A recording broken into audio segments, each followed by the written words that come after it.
дар шаҳру ноҳияҳои тобии марказ низ бо мақсади дар сатҳи баланд таҷлил намудани ҷашни сада чорабинии фарҳангӣ ва намоиш фурӯши ниҳол ташкил карда шуд.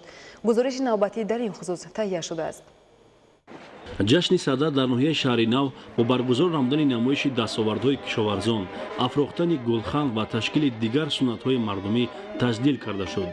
дар ин чорабинӣ 8 хоҷагиҳои ҷамоавӣ аз 7 деҳот иштирок намуда бо риояи сунъатҳои аҷдодӣ аз фарорасии ин ҷашни бостонӣ хурсандӣ намуданд.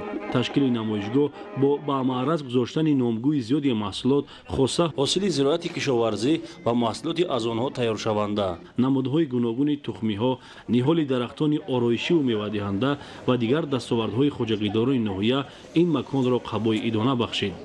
сада аз ҷашнҳои қадимаи миллати тоҷик ба шумор рафта, давоми зиёда аз 4000 сол аст ки миллати тоҷик онро ба таври густурда таҷлил менамояд.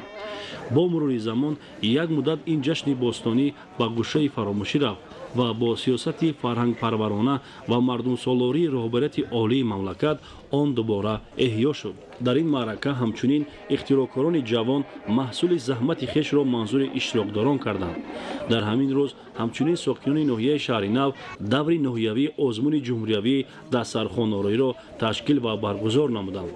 оилаҳои ҳунарманд аз деҳоти ноҳия дар доираи расму оинҳои миллӣ дар 7 мисл дастархон гусурда хӯрокҳои гуногунро ки аз гузашта мерос монданд ба тамошо гузоштанд. баргузории озмуни дастархонороӣ дар шаҳру ноҳияҳои мамлакат омили муҳим дар эҳёи ҳунарҳои мардумӣ ва рушду густариши ҳунари пазандагӣ мегардад. ин нуқта дар идомаи баргузории озмуни мазкур зикр карда шуд. ҳайати ҳакамон ки аз ҳисоби фаъолони ноҳия таъсис ёфта буд ба ҳунари иштирокдорони озмун баҳогузорӣ намуд ва пешқадамон бо ифтихорнома, сипоснома ва тӯҳфаҳои мақомоти иҷроияи ҳукумати давлатии ноҳияи шаҳри нав қадрдонӣ шуданд.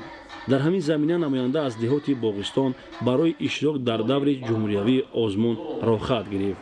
ҳамра Завлатзода, мақсади мақсад, ноҳияи шаҳри нав, ахбор.